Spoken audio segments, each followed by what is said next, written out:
ներկայացնության թևեր քաղաքական նախաձեռնության անդամ Վարդան Փաշայան, նախ ցանկանում եմ հավելել, որ այս ամիսներ տևած երկար աշխատանքի շրջանակներում մենք ոչ միայն այստեղ բերել ենք ներկայացնենք ինչ-որ սկրինշոթներ, այլ նաև հստակ կոորդինատներով նշել ենք, թե որ տարածքներում են տեղի ունեցել ներխուժումները, որպեսզի պաշտպանության նախարարը իրազեկված լինի, հնարավոր է դեպքում ավելի լավ կարողանա իր աշխատանքը իրականացնել։ Ինչ վերաբերվում է լուծումներին,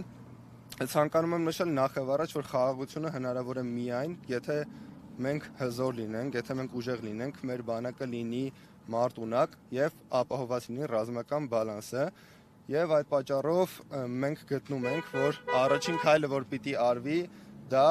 բանակցային սեղան վերադարձնելն է Հայաստանի Հանրապետության ինքնիշխան տարածքների դեօկուպացիայի հարցը, որը որ մեզ համար կապահովի նախևառաջ բանակցային շատ մեծ խորք եւ կանգ կառն այս զիջումները, որ տեղի են ունենում կառավարության կողմից։ Իսկ ինչ վերաբերում է բուն արդեն անվտանգային քայլերին, պարոն Թաթյանը իր ուղերձի մեջ նշել է այն 4 քայլերը, որոնք որ առաջնահերթ պիտի իրականացվեն։ Դրանից առաջինը հանձնաժողովի ստեղծումն է, որը որ 6 ամսվա շրջանակներում պիտի ներկայացնի համապարփակ պաշտպանության մեր ծրագիրը, ու որը կսկսվի իրականացնել հենց մեր կառավարությունը ստանձնելուց հետո։ Երկրորդը եւ իմ կարծիքով ամենակարևորը դա ռազմական բյուջեի ավելացումն է, այսինքն մենք գտնում ենք, որ պիտի ընդունվի օրենսդրություն եւ մենք ընդունենք այդ օրենսդրությունը, որ ռազմական բյուջեն չի կարող նվազ լինել Հայաստանի Հանրապետության ՀՆԱ-ի 8%-ից, ինչն իրենից ենթադրում է, որ արդեն հաջորդ տարի Հայաստանի Հանրապետության բյուջեն ի տարբերություն ներկայիս բյուջեի արդեն ավելացած կլինի $1 միլիարդ։ Երրորդ քայլը դա այն է, որ մենք այդ տվյալ բյուջեից $500 միլիոն ուղղելու ենք Հայաստանի Հանրապետությունում գործող ընկերություններին, որպեսզի շատ արագ տեմպերով զարկ տանք ռազմական արդյունաբերությանը,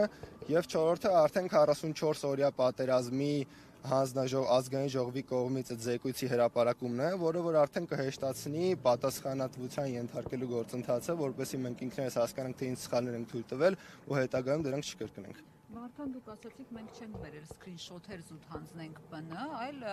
ուզում ենք տեղեկացնել, որ նման խնդիր կա։ Կարծում եք պաշտպանության նախարարությունը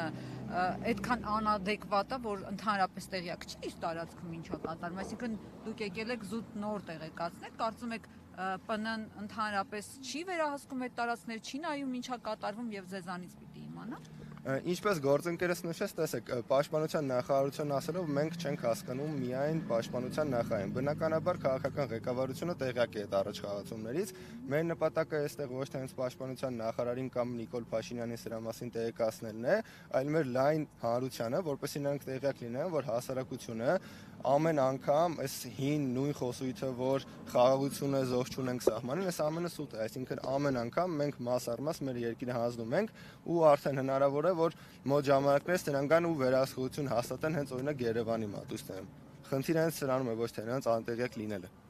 Հիմա հասնում եք արդեն նամակը։ Հիմա այո, այս հիմա հարցերին պատասխանից հետո իշխանության գալ դեպքում խաղաղ ճանապարհով եք տարածքների հետ տեսեք, այսպես ասեմ, ես ինքս որպես պատերազմի մասնակից դեմ եմ պատերազմին ու շատ կարևոր նկատառում անեմ, որ կառավարությունը որևէ բարոյական իրավունք չունի պատերազմ բերելուց խոսի, որովհետև ես օրինակ իմ կյանքն եմ վտանգի ենթարկել հանուն պատերազմի, հանուն խաղաղության, այսպես ասեմ, իմ ընկերներն են զոհվել, այսինքն մենք շատ լավ ենք պատկերացնում պատերազմի գինը ու ինչ գին պիտի վճարենք։ Մենք միայն գնալու ենք խաղաղության ճանապարհով, բայց խաղաղությունը չի կարող հիմնված լինել կեղծիքի վրա, այսինքն բանակցային գործընթացը